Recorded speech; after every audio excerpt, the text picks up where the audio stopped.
Hey, what's up guys? Little Man's a Big Opinion here. I'm going to show you a package I got. And we'll have a little discussion. Let me get my water going for my oatmeal. And, it might sound somewhat boring, but sometimes doing the same thing over and over and over again is not that bad of a thing.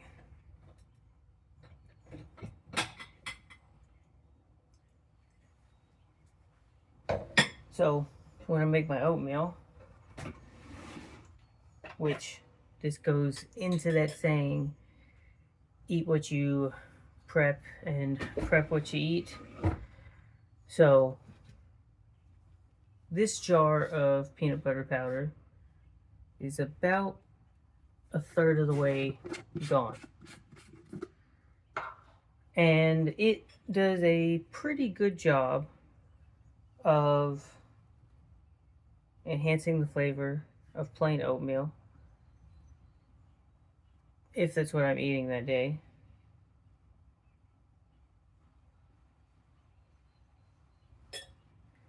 But I also mix it with plain milk, yogurt, things like that. It gives me more protein. I have a second jar in my shelves over here, which I guess we could go for a short walk. And now it gets all nice and dark.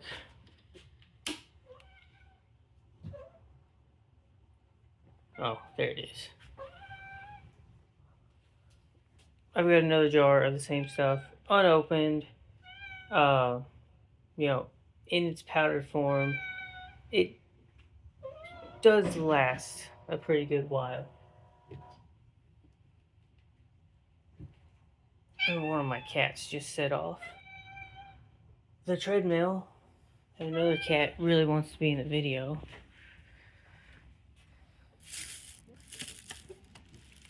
Get our oatmeal going, which I'm not eating just plain oatmeal right now. I'm eating the maple and brown sugar because I think that one tastes better. And we get it in the big old 20-pack box. If I'm eating 2 of these a day for breakfast, it's 10 days of breakfast. But it's not just me. It's also the wife and the baby. So we're technically eating 5 of these a day. She'll eat 2. The baby will eat 1. I'll eat 2. So it's about 4 days worth of breakfast. And we have copious amounts of oatmeal because we all like it. We mix and match. I've really started to enjoy the ones with fruit in it. And the different oatmeal brands, one dehydrates the fruit. So it's going to last, a couple years in that way. The oats are going to outlive the fruit.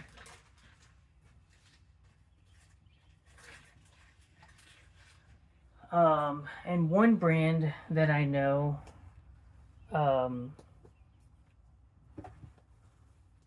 they freeze dry the fruit, which is kind of going to get me into this package here.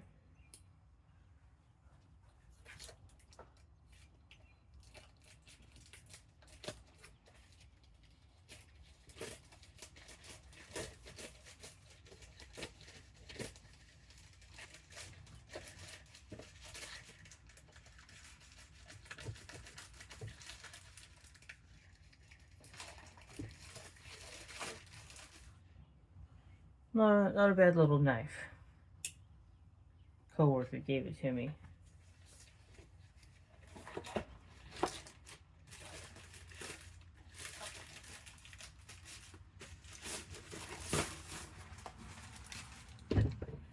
Set you there.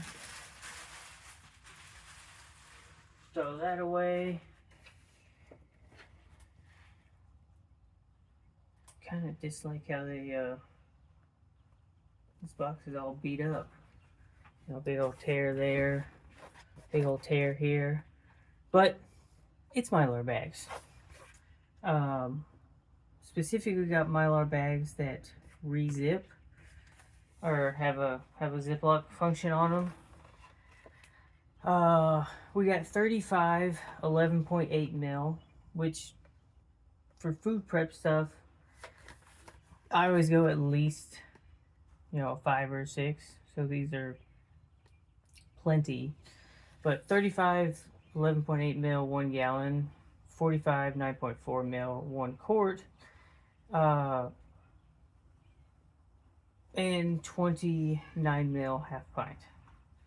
So that's 70, 80. There's 100 bags. I actually didn't read that before, and I'm kind of sad about it. They only give you 55 of the 400 cc oxygen absorbers. You know, I'll say it right here in front of y'all. I thought I was getting 1 oxygen absorber per bag. But that whole thing, I spent it was $28.90. I think it was $28.99. After taxes, it was like 31 something. So a fairly inexpensive item that I think most of us, you know, we could purchase a set of Mylar bags for about 20-30 bucks a month. This is boiling, so we can get the food a-cooking.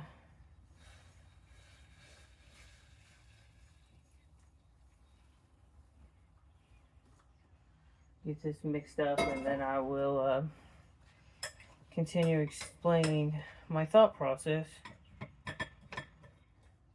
Mylar bags in general is something that us as preppers should spend a little bit of money on. You know, if you are spending money on food for you and your family, then you should also spend money on the storage that makes it last darn near forever. You know, you can't save forever. You know, some companies can say, you know, food will last 15, 20, 25. I think Mountain House is up to, you know, being able to say that their food can last 35 years. You know, but there's regulations and stuff in place. But the science says it should work. And it should work basically forever.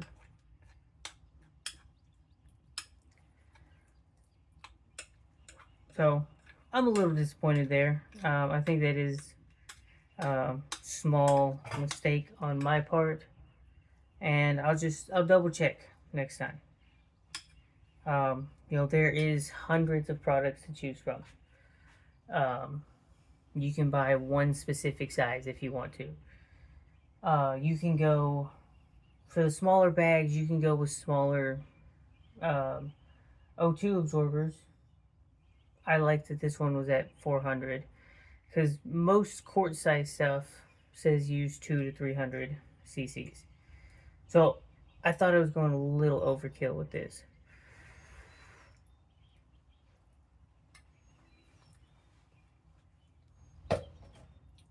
Perfection right there. I'll let it, you know what, do a little bit more water. A little bit more mixing. That way it's just a little bit runnier. Typically don't eat my oatmeal very runny. I almost eat it kind of like cardboard. You know, I just kind of eat it, get it down, and move on. But going about it this way, I like to think of it as our, you know, money denomination. You know, I actually have a little bit of cash on me. So if you're trying to buy something,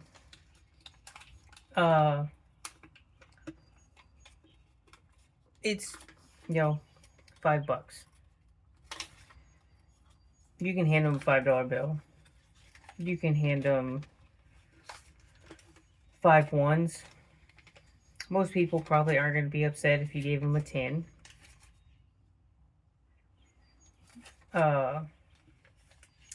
But you hit a 20, and that might kind of start to become an issue. You give them a 50, they might kind of feel a little insulted. And if you give them 100, they might not have the change to give back to you.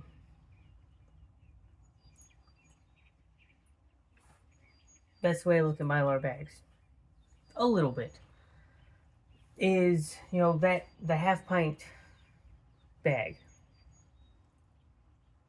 Well,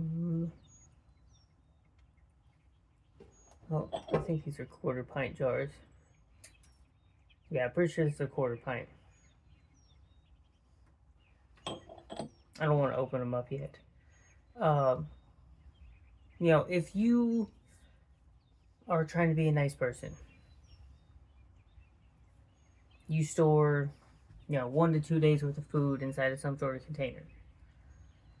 If someone goes asking you for food, you're like, from a operational security standpoint, you don't want to pull out a 5-gallon bucket and then dish them out, you know, a cup of rice and a cup of beans. That might turn into a problem in the future. But if you pulled out a quart-sized jar and you dished them out a cup, they're going to be like, okay, this isn't, you know, it's not half the food. Which, you know, you can make the argument that they didn't put any of it back, so they should be happy with what they get. You know, that's one good argument.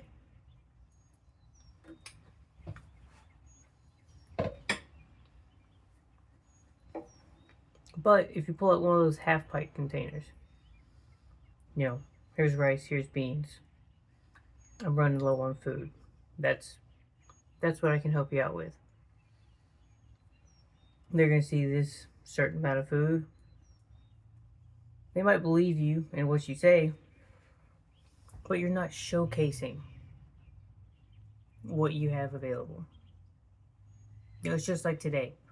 If someone asked you, hey, you got $2 so I can catch the train. You pull out a big old wad of cash and you flip through, you know, a few hundreds, some, you know, 20s, 10s, 5s. And then you've got like 3 or 4 $1 bills and you're like, here, you know, there's your bus. I'm not saying that person is just going to outright, you know, take stuff from you. But you're flaunting, dude, I'm getting like 0.5% of what you have available to you. So it's something that I try to avoid. You know, when I'm carrying large sums of cash, I keep almost all of my cash in my back pocket. And my wallet stays in my front pocket. It's just something a teacher of mine told me a long time ago. You know, he said all the sitting on your wallet can, you know, shift your spine in one direction. But he also said if you keep your wallet in your front pocket, it's less likely for people to steal it. And then it was, I don't remember how many months later, he was saying he keeps his cash in his back pocket because if anyone's ever going to rob him, you know, he's got most of the cash that he was carrying anyway. I don't carry a whole ton of cash because I have cards. If someone steals my wallet, I can just open an app and say, you know, turn this card off.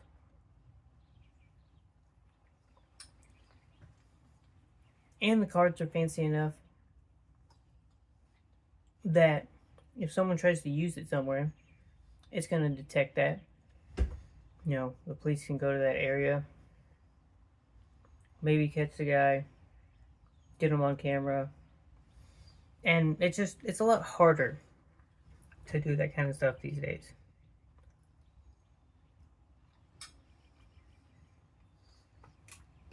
This oatmeal is not bad at all.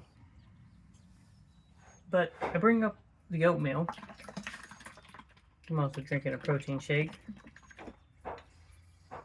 because we're doing a lot more working out.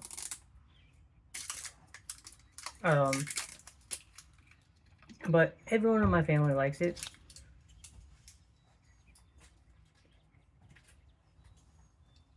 And that goes back into the, prep what you eat and eat what you prep.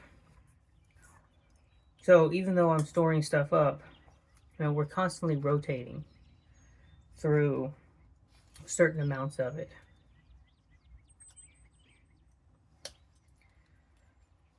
Not sponsored by them in any way, but I've drank a lot of protein shakes, and this Shamrock Farms one is pretty good if you have Sam's in your area.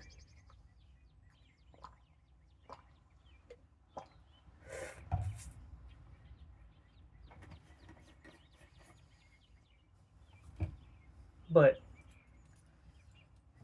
I like the amount of variety that can go into it. And so some of those smaller bags, we're going to fire up the old freeze dryer. Maybe this weekend.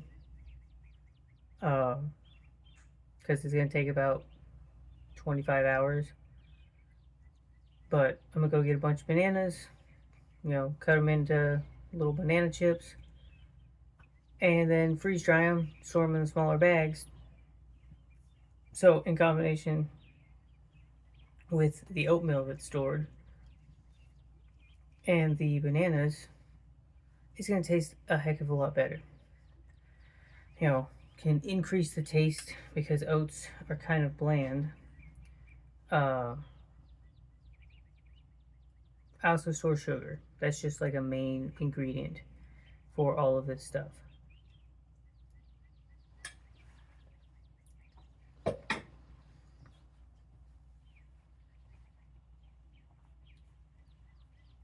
Anyhow, I think I've been rambling on long enough. You've seen me walk back and forth enough. I hope I got the point across. Oats store almost indefinitely. Sugar stores almost indefinitely. This peanut butter powder has a several year shelf life. Fruits that you would add to your oats. Hey, Katie.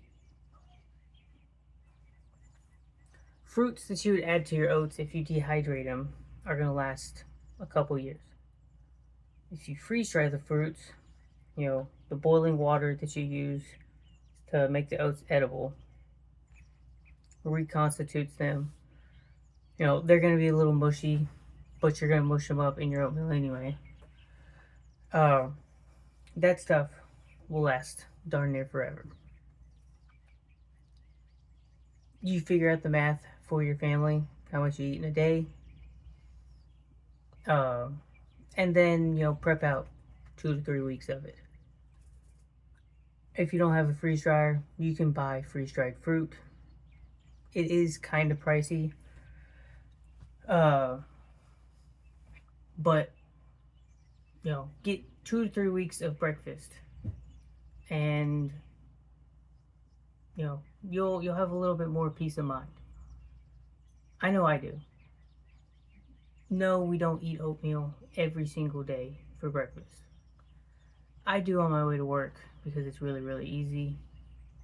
Every once in a while I might go to the donut shop or something. But you set this aside and you can supplement it with the other breakfasts that you eat. Whether it's, some form of meat or eggs or whatever. But let me know your thoughts down below on this one. like or dislike depending on how you feel about the video. Subscribe to the channel. Let's try to break the 400 subscriber mark. This probably not this. Yeah, we got 3 days. We need 7 more of y'all to hit subscribe. So, let's have a crack at it. And most importantly, share this with all of your friends, all of your family, anyone that would benefit from this kind of stuff. Because they might be more likely to subscribe than you are. But until then, I'll catch you in the next one.